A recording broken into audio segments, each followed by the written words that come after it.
Yeah.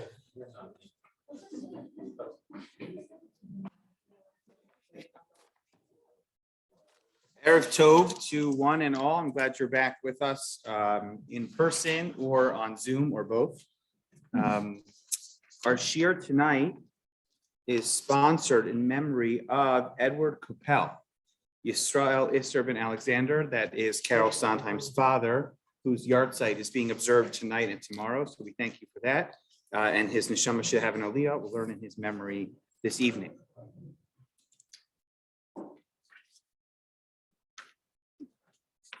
Tonight, we will attempt to study our last biographical piece about the life of the Maharal, because I think it hopefully brings his life full circle in the following way.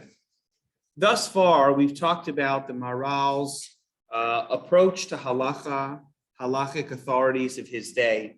We talked about the way that he engaged with the study of Agada, which was contentious in his time. We looked at the ways that the Maharal engaged with the science of his time, astrology, astronomy, the numerology that he used in his own theories of Judaism, his own mysticism to a certain extent, and we'll see more of it this evening. And the first major question that we have about the Maharal is, where does he get all this stuff from? Right? The Maharal doesn't have a yeshiva education as far as we know. His family has connections to the Marshal. His brother is a chavrusa of the Ramah, but how much do we really know about where he develops these ideas? The Maharal's writings, which he certainly developed over the course of his career, are full of tremendous chidushim. Even though he refers to some themes that existed before his time, many of the things that the Maharal wrote are completely novel. And we don't really know. Mystery number one is where exactly these things come from, and that is a mystery that I don't believe has been solved. The second mystery about the Maharal, which a lot of research has been done on, and that's what I want to focus about tonight, is what happens after the Maharal. Maharal, most of his writings are done towards the end of his life. They were written in his 70s, in the 1590s or so, and then he serves out the end of his career as the chief rabbi of Prague until 1609 when he passes away. And then what? So everyone who's in this room is familiar with the Maharal, but is it true that people were familiar with the Maharal? What kind of legacy did he leave behind? What kind of influence or impact did he have on the 1600s and the 1700s and the 1800s until today, if he had any at all? And this is one of the more difficult questions, but it is theoretically something that we can answer. If we look to in the different forms of scholarship and different rabbinic writing and different historic records, what kind of sense do we get about the impact that the Maharal had or did not have on the future generations of Torah thinkers that came after? And to a certain extent, that's the question that I hope we're going to drive at tonight. I'll give you an example. Let's say you're a modern Orthodox Jew living in America in the 20th century, and Rabbi Joseph B. Soloveitchik is the influence in your world, right? He is the person whose ideas everyone is repeating. His are the shiurim that people are writing down, the svarim that are being published are all quoting him by name. And then, like all great leaders, eventually he passes away. So what happens next? So on the first anniversary of the yahrzeit, they make a big event and everyone talks about how much they miss the person. And 5 years later, they publish a journal with his thought. And 20 years later, they start teaching a course in the college that's called The Thought of Such and Such a Person. And you might have taken that class, right? And at some point in his career, this was the example I thought of while I was walking over here tonight. He writes an essay, publishes his opinion on the problematic nature of Jews interacting with people of other faiths. Confrontation. So 20 years later, 30 years later, 40 years later, someone will publish an article or a symposium will be had, and we'll ask the question, do the principles of confrontation apply today in the same way that they applied in the 1960s or 70s or 80s? Do we have that with the Maharal? He passes away and his loss is so tragic because he's such a great figure that everyone's talking about him and writing about him. The best example of this that I could give, because there are so few, is that we know that his student, Yom Tov Liebman Heller, publishes a commentary on Mishnah in honor of his Rebbe, and he writes in the introduction that it's a credit to the Maharal that so many people are studying Mishnah now. So you could say that in the 1600s in Prague, there are more Mishnah Chaburas than there were in the middle of the 1500s, thanks to the influence of the Maharal. I can't think of another example other than that. And for someone of his stature, I wouldn't think that that is necessarily the greatest of accomplishments. So tonight, we're going to look at the influence that the Maharal may or may not have had in the centuries that followed, and see if we can reconstruct how we got to where we are today, that the Maharal is such a well-known and recognized rabbinic influence, even though there's a gap there where the Maharal was not as appreciated maybe as he should have been. So I want to study two Maharals with you tonight, and I want to make sure that we have time to study them both properly. So the first is so unusual. Maybe we'll do that one first, and then we'll work our way back to page 2. It goes as follows. Is everyone familiar with the basic story of Shabtai Tzvi? The basic premise of the story is that there is a Jew from Turkey who believes himself to be of unusual capacity, and he comes to the conclusion that he might very well be the Mashiach, and people surround him. He develops his own kind of Hasidim. Shabtai Tzvi was born in 1626, and he died at the age of 50 at 1676. So to put it into perspective, he's born 15 years after the Maharal passes away, okay? Shabtai Tzvi develops a whole following, and all of a sudden he's a magnetic, charismatic person, and people are following him around, and everything is going great. Maybe Mashiach is going to come in the 1640s. Maybe Mashiach is already here. A lot of people are nervous about Shabtai Tzvi, but they can't say it, or if you say it's a controversial subject at the time, we're not going to do justice to it this evening. But does anybody know what the major turning point in the Shabtai Tzvi story was, where things got really messy and they went from bad to worse? Shabtai Tzvi converts to Islam. And I think any rational person sitting in the room would say to themselves, if I've got all my money riding on this guy being Mashiach, I would assume he's probably not going to convert to another religion. But he was in Istanbul and he was basically on trial. And they gave him the option, convert or die, because they didn't like what he was up to. So he said, okay, so I'll become a Muslim. What's the difference? And he became a Muslim.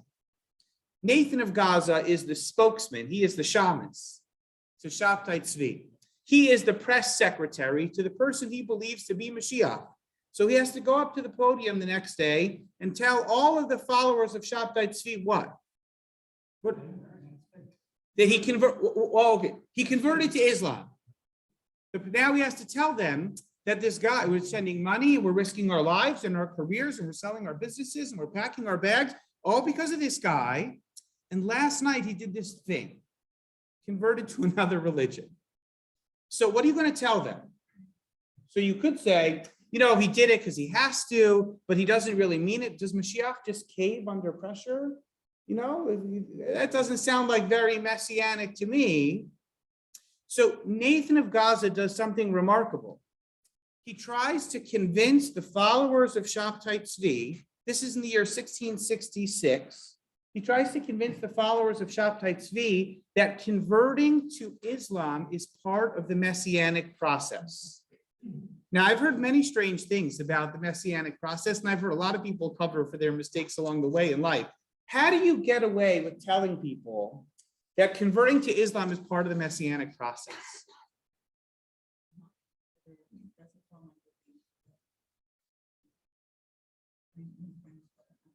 Okay, so let's say converting to Islam is not as bad as converting to Christianity. It's still not great. Anyone have an argument, a compelling argument for how Nathan of Gaza could assure everyone that the Mashiach will still come and redeem the Jewish people, but technically at the time of the redemption, he'll be a Muslim? Perhaps he has to bring back the Muslims. So he starts to collect sources from all over the place. Random midrashim and old Jewish texts, I think some of them real and some of them probably not so real. And he puts them all together and he makes this compelling argument that the Mashiach could be Muslim and it could still be him. And what is at the top of the list? The most prominent source of Nathan of Gaza to defend Shabtai Tzvi's conversion to Islam? It's Monday night, guys. So it's obviously the Maharal. So I have this for you. You can see the quote from Nathan of Gaza on page, I guess it's page 3. They're not numbered. But in that article, Jacob Supportus and Jewish Messianism by Yaakov Dweck, he has the citation in Hebrew and English there. You can see it in the middle. There's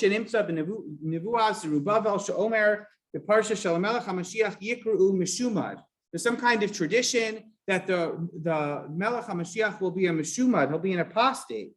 And he says, V'chein b'sifrei Mahari Levo, that's Rabbi Yehuda Levo of Prague, that's the Maharal, Rabo Shal Tosos Yamtiv, Nosei v'Nosei Harbe b'Svarav, Inin Melech HaMashiach, Sheyeh Adok v'Kasher b'Umas Yishmael.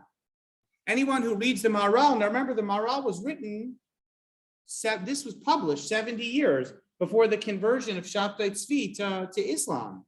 And he says, if you're familiar with the Netzach Yisrael, the great works of the Maharal, you won't be surprised to find out that, in fact, Mashiach has a lot to do with Yishmael. So don't get so nervous about it. The Maharal would have been fine with it if he was still here. And this is the Maharal, Netzach Yisrael, on the second side, the second column of that page. It's a very confusing 26th chapter of Netzach Yisrael. And in it, he talks about this bizarre idea that there is a connection between Yishmael and the Mashiach.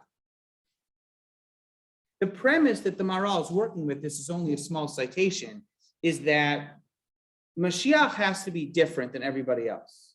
What's the best example of that? Just think about how the way the Maharal might think about this. Who is a Mashiach besides the Mashiach of the future? Not Jesus.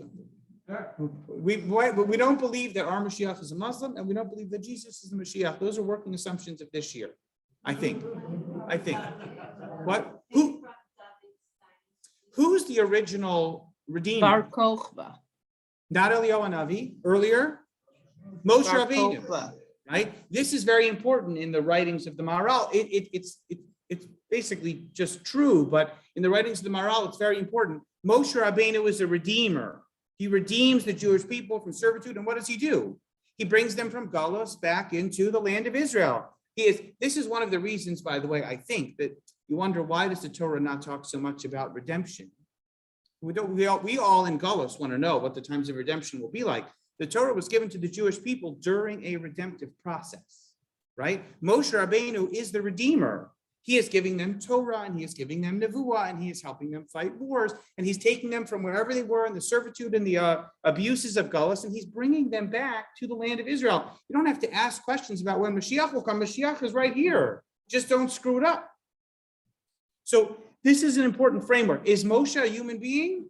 Of course, Moshe is a human being. But is he a human being like you and me? No, certainly not.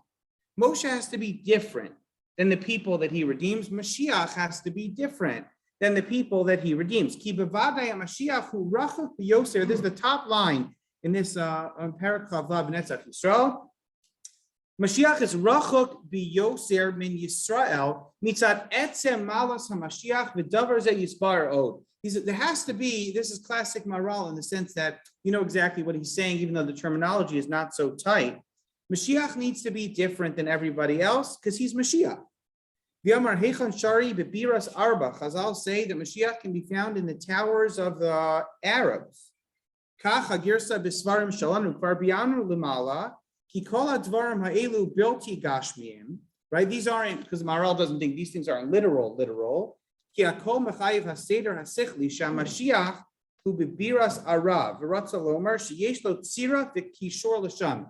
It doesn't mean that he is actually from Arav, but there's some kind of mystical connection between the Redeemer and Yishmael. The davar zeh inyan mufla. This is an amazing thing. Ki ein ra'oi sheyia eitzel Yisrael. That the Mashiach is not a Jew in the traditional sense. Shekodem ha'geula ein ra'oi lahem madregas Mashiach. Before the Jewish people are worthy of redemption, they do not have redemption within them. This is kind of a fascinating idea. If we were capable of redeeming ourselves, we wouldn't need a Mashiach, right? So where does the Mashiach come from? Not from within. Mashiach has to come from without. V'davar zeh midavar kodem ha'geula. V'davar zeh atzmo shegado Moshe b'beis paro v'lo b'beis aviv. This is one of these moments where he says something so incredible in passing. Moshe Rabbeinu obviously could not have grown up in a Jewish home. Had he been raised by a Jewish father and Jewish mother, he would not have had the ability to redeem. It's because he was raised outside of the Jewish home that gave him the ability to return and redeem the people outside. Because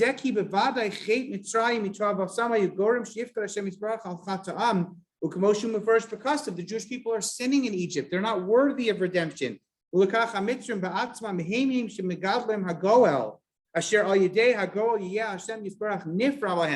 this is the next line that's amazing. And again, no footnotes in this one. This is just the original text, but it's kind of amazing.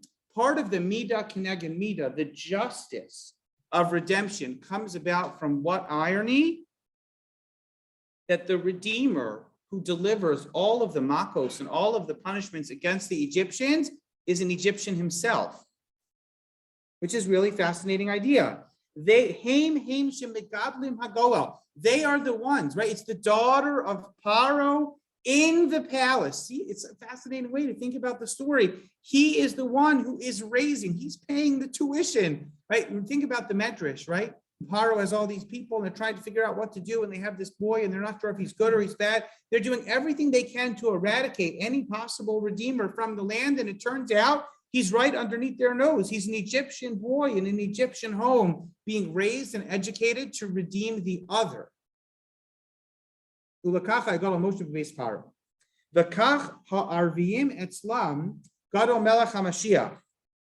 he says the same thing should be true with the next redemption, with the ultimate redemption, that the Melech HaMashiach should be raised by Yishmaelim, by Arabs.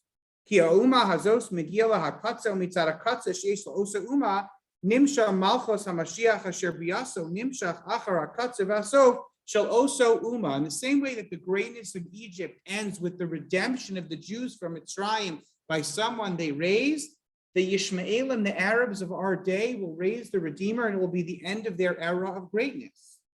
You could see it there. So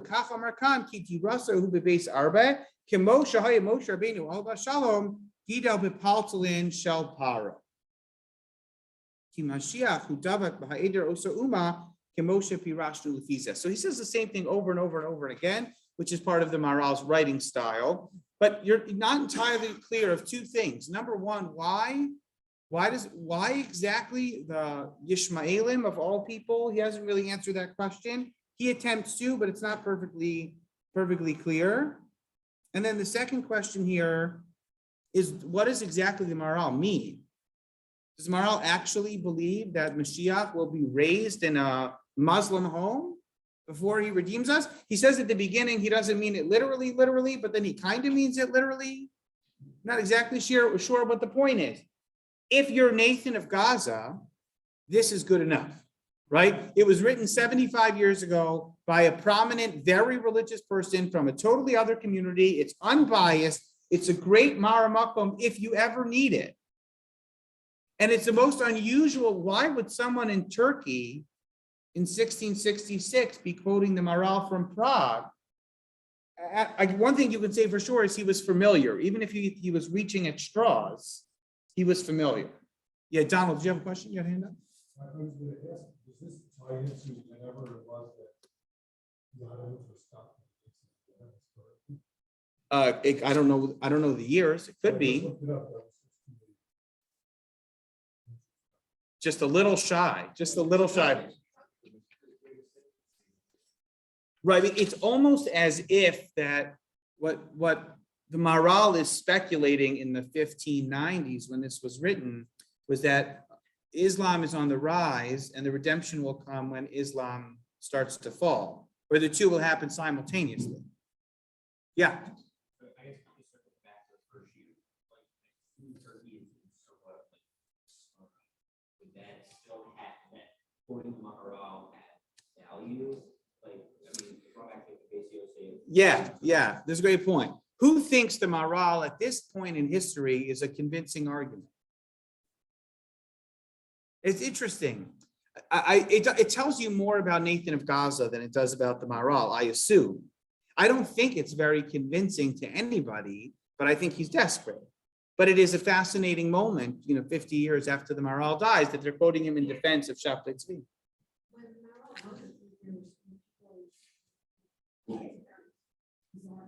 It's very, I don't know. To be honest, I never read this Maharal until it came up when I was reading about Shabtai Tzvi. I don't know. I'm not sure. I'm not sure how well it was received or why the Maharal wrote it. I mean, it's obviously a long essay and we're just looking at half a column of it, but it is interesting for sure. And it kind of makes sense. If you have a perspective on the Maharal's greatness, and you just assume that he was a great figure of their day, it makes sense that during a controversial moment 50 years later, that the Maharal's opinions would be marshaled in one direction or the other. What would he have said if he was still here? Makes a lot of sense, even though I don't think you find it in other places. In traditional arguments, in a traditional yeshiva, in the yeshivos of Vilna and Lithuania, and the Machlokas in Krakow, they're not talking about the Maharal. They're not really quoting his halachic position on this or that. But in this case, how many people are there that are talking about crazy ideas like this? Maharal was a very useful argument, even though it's not what he meant, and certainly Shabtai Tzvi was not the Mashiach as far as the Maharal was concerned. Interestingly enough, Yecheskel Landau will be the chief rabbi of Prague and have to deal with a lot of the Sabbatian issues in the generation that follows. Okay, so this is a most unusual example of how in the century after his death, the Maharal was used, or sources were used in the most surprising of ways. What I'd like to share with you is a different world entirely, but one that I think is very important. There's an article that I read last week. One of the most amazing articles, certainly the most amazing articles in this whole subject, by Professor Benjamin Brown. There's an article there, page 447. The Hebrew is very tough, very, very tough, but it's a really amazing article, and it attempts to critically analyze the question of the relationship between the Maharal and the generations of Hasidim or Hasidic thought that will follow. How many Hasidim were around in the times of the Maharal? 0. They did not exist. They didn't exist. Kabbalists absolutely existed. Mysticism existed. Yosef Karo was a mystic, right? On many levels, not just a halachic authority. Mysticism existed, Kabbalah existed, not to mention contemporaries of the Maharal, but of course in the centuries that preceded him. Chassidut, as we know it, did not exist. So on page 2, I gave you a little bit of a timeline just for history. The Maharal 1609, Shabtai Tzvi 1676. The Balchemto, who is considered by most to be the founder of Hasidism, is born in 1698. And then I have some other names here which will be relevant in a minute. The Maggid of Kushnitz was born in 1740. Shneir Zalman of Liadi, the founding rabbi of the Lubavitch movement of Chabad, 1745. Simcha Banim of Pesitcha was 1765. Rabbi Menachem Mendel of Kutz, the Kutzker Rebbe, 1787. And the Sfas Emes, 1847. So the Maharal is long gone by the time Hasidos is thriving, right? It's well over 100 years before anybody is talking about modern day Hasidos. The very beginnings of the Balchemto's career are picking up more than a century after the Maharal has passed away. The question is, what is the relationship between the writings of the Maharal and the Hasidos that will follow a century later? Okay? And the way that I wanted to highlight this for you and this is from Benny Brown's article, which is really amazing, is based on the following Gemara that many of you are familiar with. The Gemara in Psachim on Daf Nun Vav Amud Aleph. The English of this Gemara, the Hebrew is not on the page, but the English of the Gemara is there for you on the top of page 2. The Gemara wants to know, we know why in our davening we say Shema Yisrael Hashem Elokeinu Hashem Echad. That's Kriya Shema. Why do we say Baruch Shem Kivod Malchuso Li'olam Va'ed? Why is that the second line? Okay, and the Gemara has the following tradition in the name of Reish Lakish, a few weeks early, but we're already in the life of Yaakov Avinu, so that's okay. Reish Lakish says as follows: Yaakov Avinu gathers his children around in Parshas Vayechi. Hey, Asvu v'agido lachem eis asher yikra eschem ba'acharis hayamim. I want to tell you what's going to happen in the future, and then what does Yaakov tell them about the future? Nothing, right? He draws a blank. So the Gemara wants to know what exactly happened in that moment. Reish Lakish says Yaakov wanted to reveal to his son at the end of days, but the Ruach HaKodesh was abandoned him. And he said, what was Yaakov Avinu's reaction? He had all of this vision he wanted to share with his children, and then it disappeared. So he says, perhaps, heaven forbid, one of my descendants is unfit, right? Maybe one of my children is puzzle. Something is wrong with one of the kids, and they're all standing around him in this moment. And that's the reason why I'm not allowed to tell them everything that I think is going to happen. After all, Avram had Yishmael and Yitzchak had Esav. So maybe one of my kids is going off the derech. And that's the reason why I'm not able to convey everything that I wanted to convey. Okay? So Yaakov's children are standing around him at the Mita. He's trying to tell them what's going to happen. And then he says, maybe it's one of your fault that this Ruach HaKodesh is gone. That's really what he's saying, according to Reish Lakish. And the children say back to him, no, Shema Yisrael, Hashem Elokeinu, Hashem Echad, which is their way of saying, just like Hashem is your God, all of us subscribe to the same faith that you subscribe to. We're all in it. No one's off the derech here, so to speak. And at that moment, Yaakov Avinu was so comforted by the knowledge that his children believed in the same God. They were committed to HaKadosh Baruch Hu, just like him, that he responded, Baruch Shem Kivod Malchuso, Li'olam Va'ed. So this incredible moment at the end of Yaakov Avinu's life is described by the Maharal in his commentary to the Gemara, which we don't have on many Masechtot, but we happen to have on Psachim and a few others. And it goes as follows. Okay, you see it on the left there underneath the Gemara? This is the Maharal. L'kach amru Shema Yisrael Hashem Elokeinu Hashem Echad. This is really fantastic comment. Ubiur inyan zeh shelakach talu atzman b'Yaakov. Hashem Elokeinu Hashem Echad. Shema Yisrael means, listen to us. Your God is our God. Why do they have to say it in that way? They're hinging their religious commitment on Yaakov. Ki bevada Yaakov hu davak ba'achdus Hashem yisbarach legamri. Yaakov at this stage in his life is fully connected to God in some kind of complete mystical, metaphysical way. Ki madregas Yaakov bein Avraham ubein Yitzchak v'hu panimi nistar. This is a very tricky language. He is somewhere between Yaakov, between Avraham and Yitzchak. He's different than them. He is the most intimate of the three. Lakach Yaakov dabach ba'achduso legamri. Yaakov's ability to connect to the singularity of God was on a higher level than his father and grandfather. Ulefikach amru Shema Yisrael Hashem Elokeinu Hashem Echad kishem she'ein bo vavcha ela echad kach ein b'libeinu ela echad. So just like you are deeply connected to the oneness of HaKadosh Baruch Hu, so are we. They knew that their father was deeply connected to God. Just like you're connected to Hashem's oneness, so are we. By connecting themselves to their father, who was on a higher madrega than they were, in the same way that he is connected to Hashem's oneness, so too are we. And now the Maharal continues in the second paragraph. This is very Maharalish. Unity can be achieved in one of two ways. You can be echad if you are a singular unit. If you are something that is completely indivisible, so then you are echad. V'hasheni, im ki eno echad mitzad atzmo v'yesh lo chalakim, something could be multifaceted.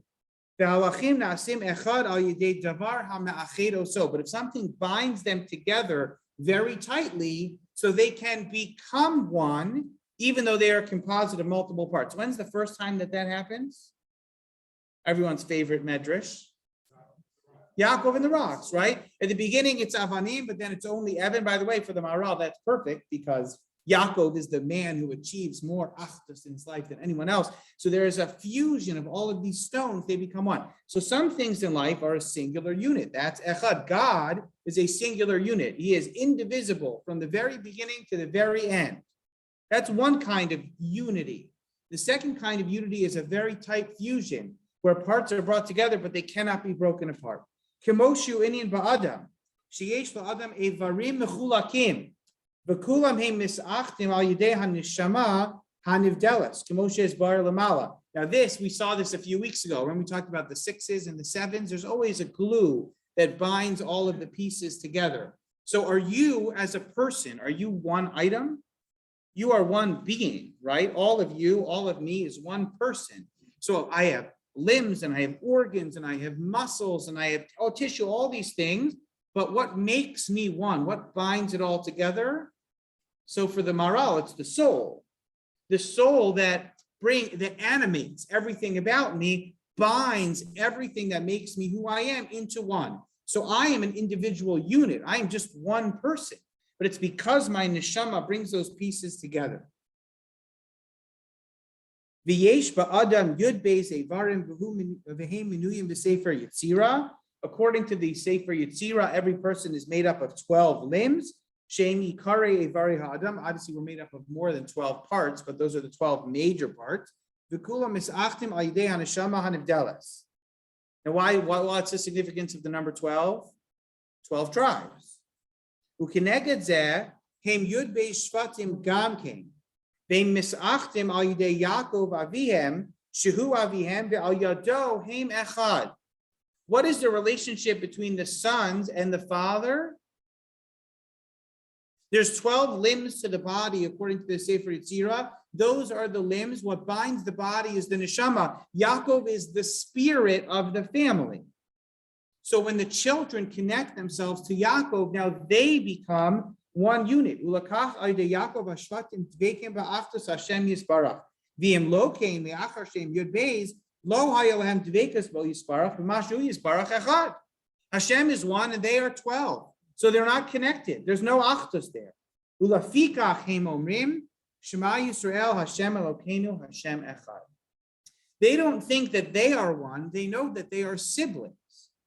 But with Yaakov at the center of the family, all of them are kind of together. So within this family, you have both madregos of achdus. That's how the Maharal would put it.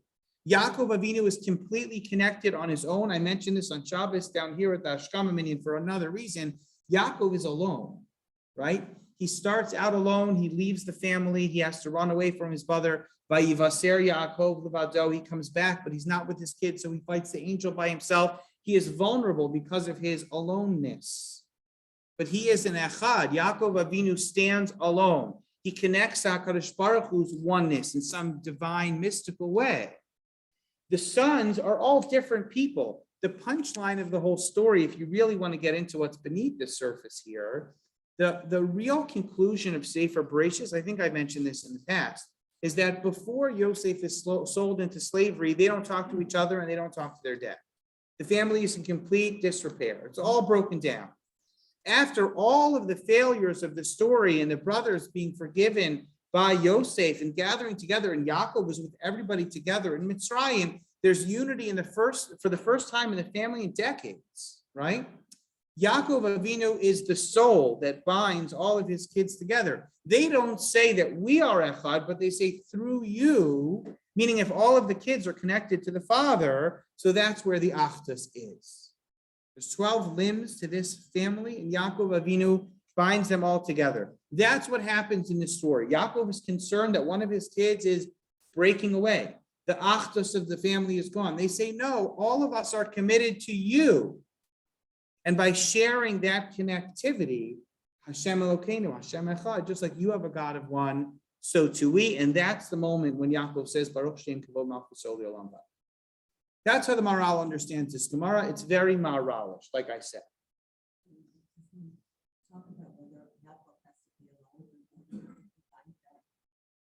So it's very interesting because what do Chazal say? Yaakov Avinu lo meis, and maybe we'll get back to Yaakov Avinu lo meis in a little bit. The Sfas Emes, who was the second Ger Rebbe, lived in 1847 to 1905, and he is one of the Hasidic Rebbes who will quote the Maharal sometimes directly and sometimes indirectly, but he follows in the Maharal's footsteps in a lot of ways. And this is the point that Benny Brown attempts to make in his article. In the Sfas Emes in particular, you see these reverberations of the Maharal's theology. Take a look at the Sfas Emes. This is found in the end of Parshas Vayigash. He says something else amazing about the number 12 and the Shvatim. Ki kol shevet hayalo inyan miyuchad. Okay. Ki ha'avos im Torah shebichsav. This is a very bizarre Hasidic idea. The patriarchs, Avram, Yitzchak, and Yaakov, are Torah shebichsav. They're the written Torah, which means that the children are the Torah Shebal Peh, whatever that means, right? The Isa, Yud Gimel Midos HaTorah Nedrashis. Now, what are the Yud Gimel Midos HaTorah Nedrashis, everybody? Hermeneutical principles, Rabbi Yishmael, right? So you have to know it because you go to davening every day. So you have to know Rabbi Yishmael by heart. What do we do with those principles? We have a book. It came, Moshe brought it down from heaven. We don't know exactly what it really means. It doesn't answer all of our problems in life. But if you take all of the 13 principles of Rabbi Yishmael and you apply them to the text, so then you'll be able to figure everything out. Those are the hermeneutical principles of Rabbi Yishmael.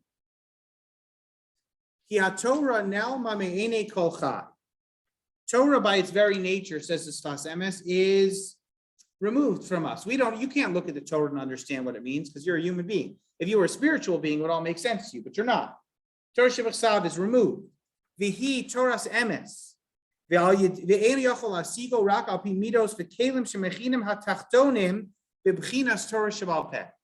only way to really unearth all of the depths of Torah Shebichsav, which comes from heaven, is to apply the principles of Torah Shebal Peh, which come from down here on earth. These are the principles of Rabbi Yishmael. These are what Chazal told us. This is how we will interpret the text in a human way. Otherwise, we won't have access to it. If you dig the wells with the tools of the rabbis, so then you'll be able to fill the buckets with water. The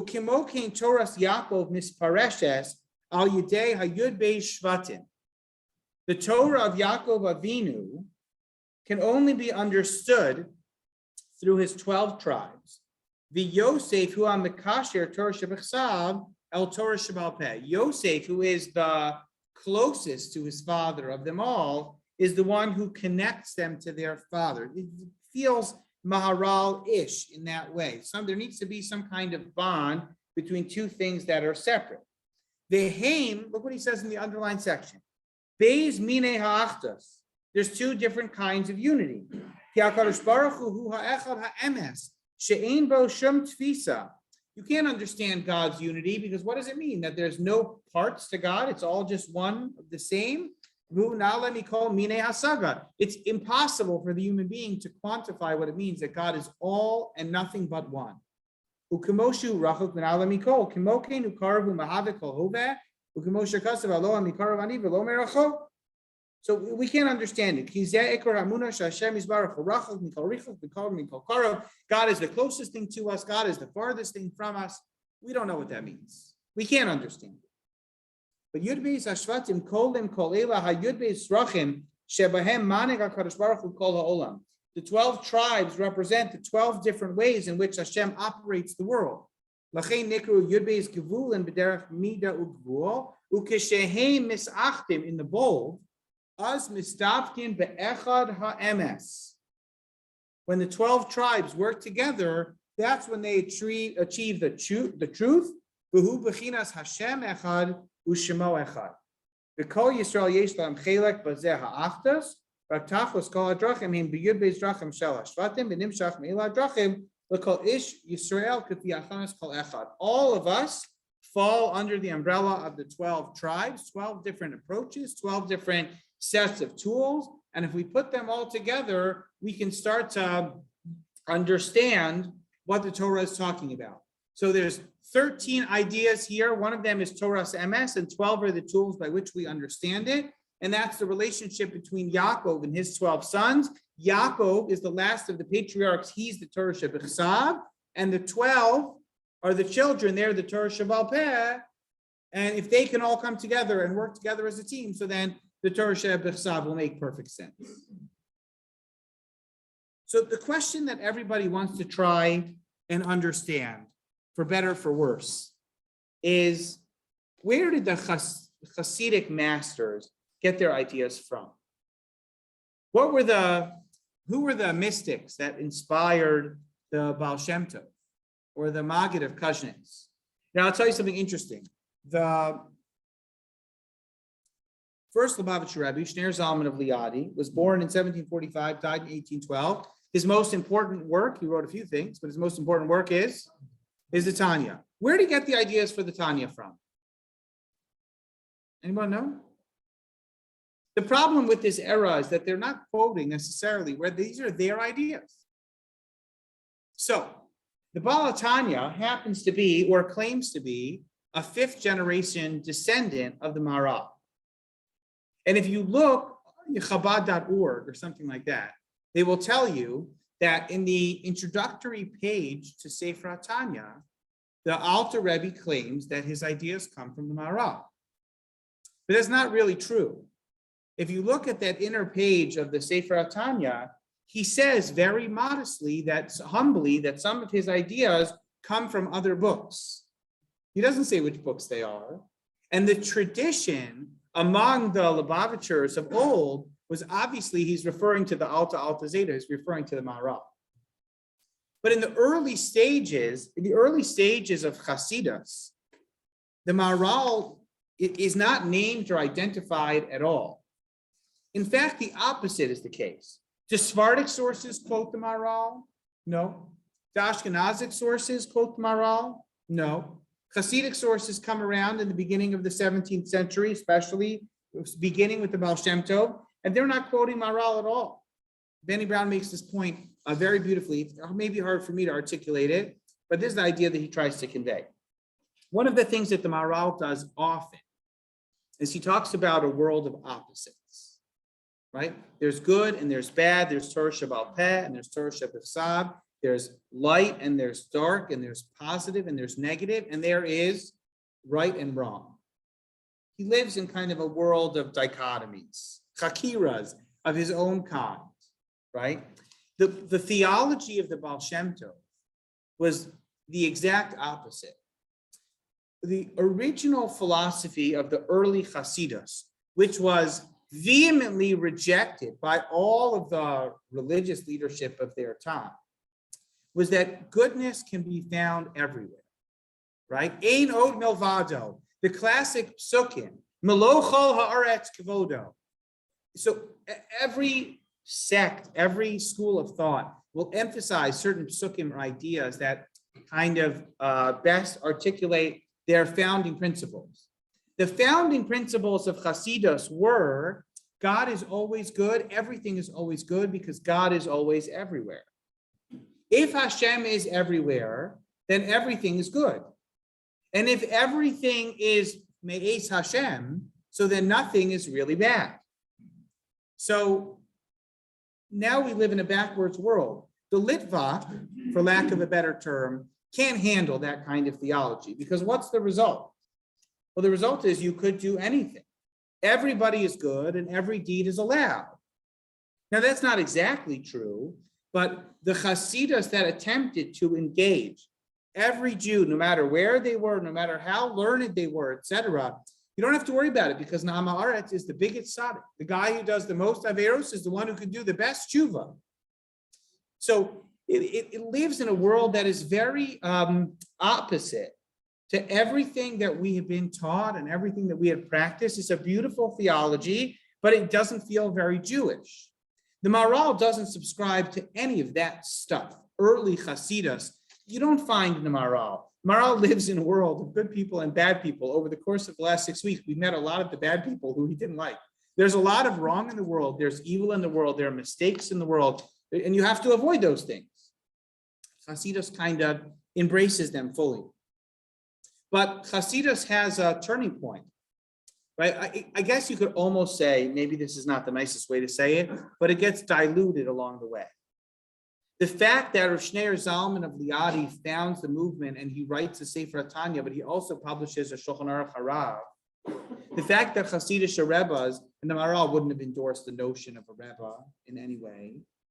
They start to encourage their Hasidim that it's not just enough to come to the Rebbe and get a bracha, but you have to learn Torah, you have to learn, Gemara, Rashi, and Tosfos and things like that. The original Hasidus wasn't about any of that Torah study. It starts to change over time, and which is how Hasidus became more normative or more accepted, because it starts to accept certain premises of traditional Jewish theology that Hasidus can't exist without, right? And when they can synthesize the two, that's when Hasidus becomes, I guess, what we would call sustainable, for lack of a better term. So Benny Brown points out in his article that what you start to find in the second half of the 1700s is a reemergence of the theology of the Maharal. It's not in Ashkenazic sources and it's not in Sephardic sources, but in Hasidic sources in particular, the Maharal was not a Chassid in any way, shape, or form.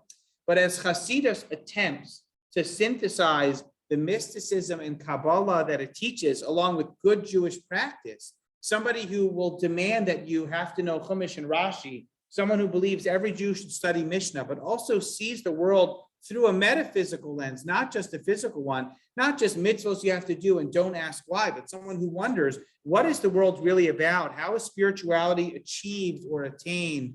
What are our mystical goals, not only our physical ones? Then they look backwards and they realize there's the writings of someone here that can really help us. And this is the first moment, almost 150 plus years after the Maharal is already dead, that his writings start to be very relevant in a very specific kind of way. And as you work your way towards the more nuanced kind of Hasidus that the Sfas Emes represents and others during his time, Simcha Banim of Pezisha, for example, would tell all of his Talmidim, he's one of the reasons that we have the Maharal that we do. Many of them weren't being reproduced. Most of the Maharal's writings were published once in his lifetime, and they weren't published again for 150 years until Hasidim started publishing them. There is a theory out there, which I don't think we'll ever be able to prove fully, that many of the Maharal's writings were written and published, but are totally lost to this day. There were big fires in Prague, and lots of libraries were lost, and manuscripts were lost. So we only have what we think we have. But much of what we have is a credit to Hasidic Rebbes raising the funds to republish, to edit manuscripts and to publish the writings of the Maharal, because this became the underpinnings of the way that they studied Jewish mysticism. It kind of matured along with Hasidus at the very same time, which is really an incredible testament to who he was. Simcha Banim Pezisha lost his eyesight towards the end of his life, and his Talmidim would come to read to him. I remember Rabbi Tendler telling us that they used to go read for Rav Henkin after Rav Henkin lost his vision.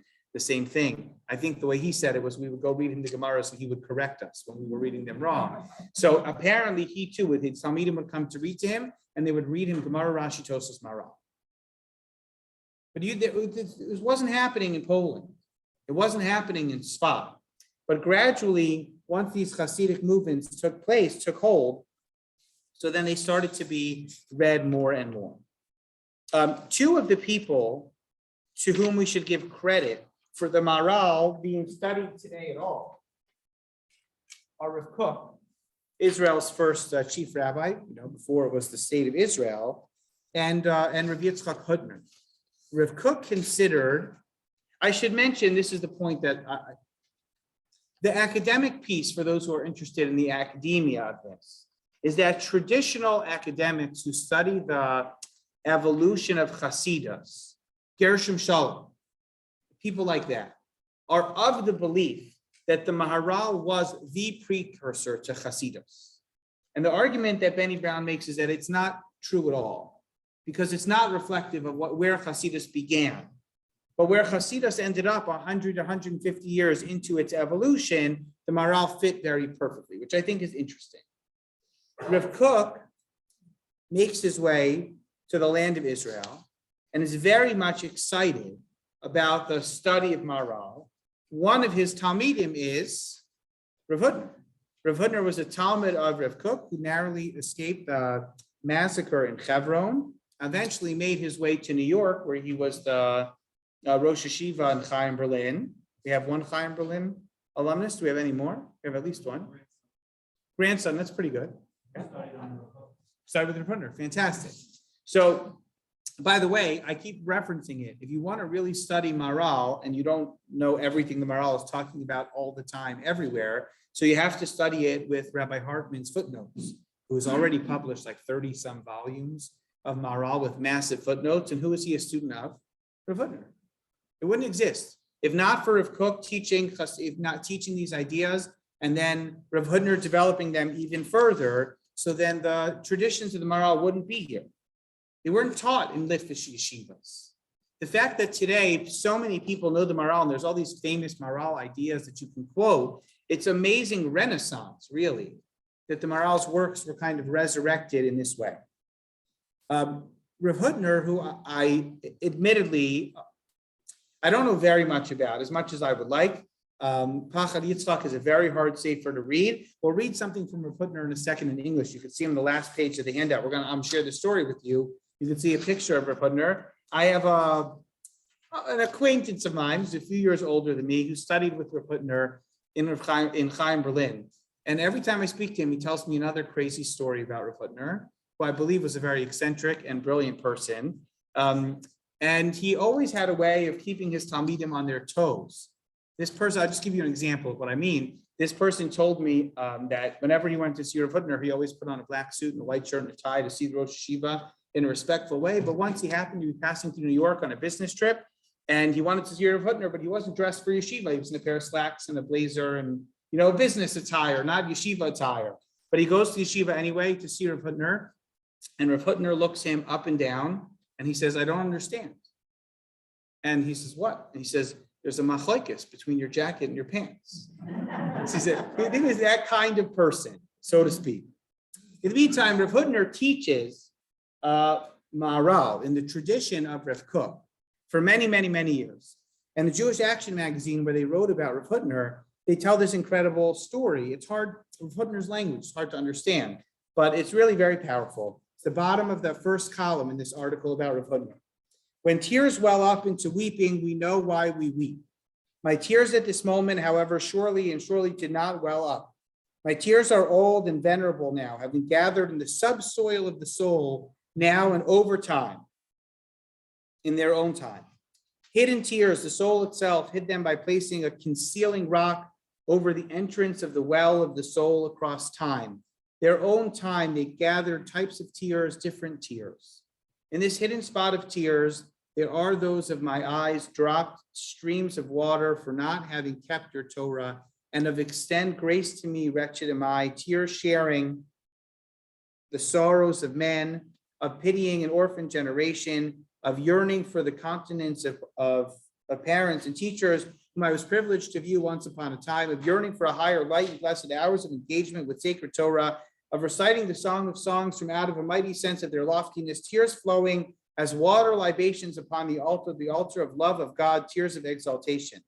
All these types of tears, sentenced to hiding across ages, across years, now coalesced into one unity beneath the concealing rock, and behold, when my fingers just grazed Maharal's tombstone, the concealing rock on my breast split to smithereens, and my tears came gushing like waterfalls cascading downward between clefts in the rock." This was Rav Hootner's description of his trip in 1974 when he first went to see the grave of the Maharal. I thought it was such a beautiful description of how important the Maharal had become to his theology and to the theology of Rav Kook. What's fascinating is that Rav Kook and Rav Hootner are different personalities. In the struggle to find redemptiveness in the process of Zionism, Rav Kook finds an old world Hasidos kind of perspective, where he sees good in all of the bad, he sees tzaddikim in the Rishayim, he sees mitzvos in the Averos. Rav Kook has that kind of complicated old world Hasidos to him. Rav Hootner was much more black and white in his own way. But both of them studied and taught the Maharal tremendously. And if not for them, I don't think we would be studying Maharal at all. And this is going to be, I'll conclude with the following thought. This is not just random history or speculation, but it's actually essential to the very last piece of who the Maharal was and who the Maharal was not. Because next week, we'll look at the last story of the Maharal's life, which was his meeting with King Rudolph II of the Holy Roman Empire, and how that story ultimately connects to the legends of the Maharal being the creator of the Golem, which is what we need to talk about because we haven't gotten there yet. But before you can start to ask the question of, do you actually think that this guy built a golem? Can somebody build a golem? Who's telling this story? And about whom are they telling it? If people in the 1800s are telling stories about a great rabbi who once built a golem, what kind of person do they envision could possibly have built one? What did they know about the Maharal? Who was writing these things? There is absolutely no record anywhere in Prague whatsoever, any kind of tradition that there was a golem walking around Prague. We have no record of any kind, historical or otherwise, that says the Maharal built one.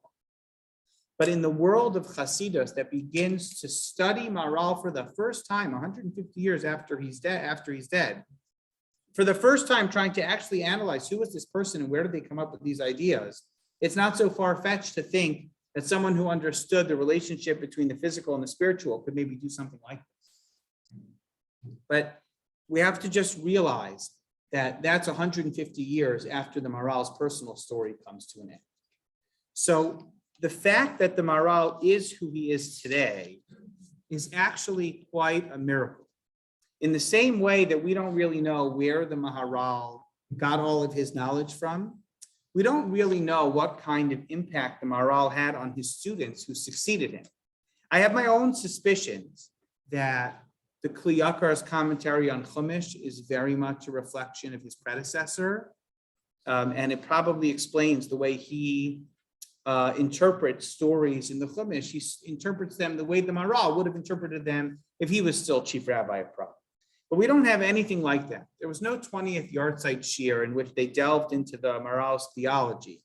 It was reconstructed in a different era, in a different place, by a different kind of Jew, by a Hasidic Jew that knew nothing of Prague and everything else of the Maharal.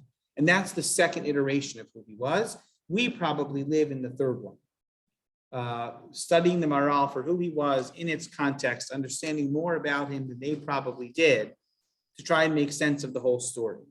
But I would just end by saying we shouldn't take for granted how lucky we are to have the accessibility to the Maharal that we do, because most of the Jews that lived in the generations after him didn't nearly have as much as we do. The fact that at the 400th yahrzeit of the Maharal, there was a symposium of academics who have spent their entire career studying his writings and his theology is remarkable, because all of the students of the Maharal and their records of his teachings are gone. And yet somehow we've been able to reconstruct a pretty good picture of who he is and what he thought about the world. And that, I think, is really quite amazing. So we'll end here. I'm happy to take any questions. And next week, we will finally get to the golem, the attention that he or she deserves. And then we'll go from there on to Hanukkah. So thank you, everybody, and have a good night.